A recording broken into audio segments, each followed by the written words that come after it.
Welcome back to our channel. అందరు ఎలా ఉన్నారు? బాగున్నారా? నేనైతే చాలా బాగున్నానండి. మీరు ఎలా ఉన్నారో ఎప్పట్లా కామెంట్ చేసిస్తూ ఉండండి.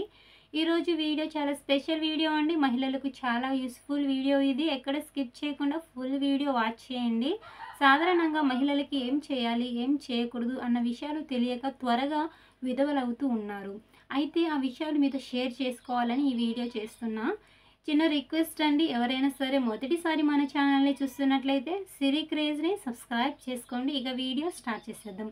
మన హిందూ శాస్త్రంలో మనకు సుకన్యదేవి గారు కొన్ని సూచనలు తెలిపారండి. మనం ఇలాంటి పనులు చేసామే అనుకోండి త్వరగా విధవలైతారనేసి తను మనకి ముందే సూచనలను ప్రకటించారు.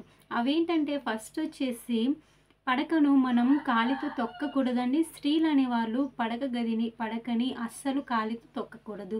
అలా చేశారే అనుకోండి ఏడుపు కష్టం అనేది మన జీవితాంతం అది మిగిలిపోతూ ఉంటుంది. ఏడుపు అనేది మిగులుతుంది. నెక్స్ట్ వచ్చేసి మన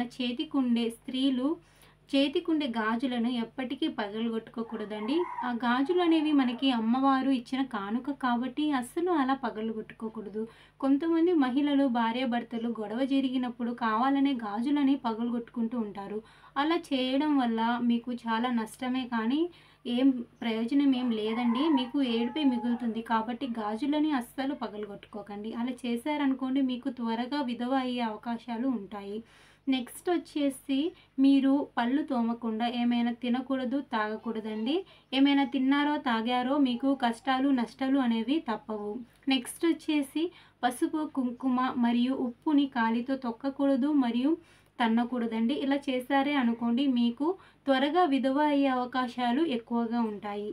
నెక్స్ట్ వచ్చేసి మీరు మీ భర్తని ఏకవచనంతో పిలవకూడదండి. గొడవ పడ్డప్పుడు మీ భర్తకి మీరు శాపనార్థాలు అనేవి ఇస్తూ ఉంటారు. అలా అస్సలు చేయకండి.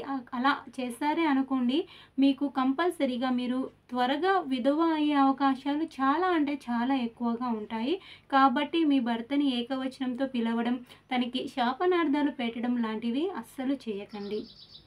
నెక్స్ట్ వచ్చేసి స్త్రీ నోటితో దీపాన్ని ఆర్పరాదండి. అలా చేస్తే కనుక మీ ఎంగిలి అగ్నిదేవునికి తాగితే ఆ స్త్రీ విధవ అయ్యే అవకాశం చాలా ఎక్కువగా ఉంది. నెక్స్ట్ వచ్చేసి మీరు పొద్దున మరియు సాయంత్రం నిద్రించేవారైతే జాగ్రత్త. అలా అస్సలు చేయకండి. పొద్దున సాయంత్రం ఇలా 3 తర్వాత 4, 5 అలా ఉంటాయి చూడండి. అలా అస్సలు నిద్రించకండి. ఇలా నిద్రిస్తే మాత్రం దరిద్ర దేవత అనేది మీ ఇంట్లో శిష్ట వేసుకొని కూర్చుంటూ ఉంటుంది. కాబట్టి పొద్దున సాయంత్రము అస్సలు నిద్రపోకండి. అలా నిద్రపోయారే అనుకోండి మీకు కష్టాలు అనేది ఎదుర్కొనే అవకాశాలు చాలా ఎక్కువగా ఉంటుంది. త్వరగా విధవ అయ్యే అవకాశాలు కూడా ఉంటుంది. కాబట్టి జాగ్రత్త. నెక్స్ట్ వచ్చేసి ఎట్టి పరిస్థితుల్లోనూ మీరు మీ తాళిబొట్టుని అస్సలు తీయకూడదు. చాలా వరకు మహిళలు తీస్తారు, మళ్ళీ వేసుకుంటారు. స్నానం చేయడానికి వెళ్ళినప్పుడు తీస్తారు, మళ్ళీ అలా వేసుకుంటూ ఉంటారు. అలా అస్సలు చేయకూడదండి. అలా చేశారే అనుకోండి మీరు త్వరగా విధవ అయ్యే అవకాశాలు చాలా ఎక్కువగా ఉంటాయి.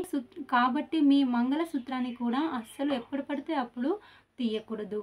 సో తెలుసుకున్నారు కదా. ఈ 8 విషయాలు మనకు సుకన్యదేవి గారు హిందూ శాస్త్రంలో తెలియజేశారు. మహాప్రతివ్రత అయిన సుకన్యదేవి గారు మనకి ఇవి తెలియజేశారు. సో ఈ వీడియో మీకు నచ్చితే లైక్ చేసి షేర్ చేసి సబ్స్క్రైబ్ చేసుకోండి. మరిన్ని వీడియోస్ కోసం సిరి క్రేజ్ని సబ్స్క్రైబ్ చేసుకోండి. Thank you for watching. Bye bye.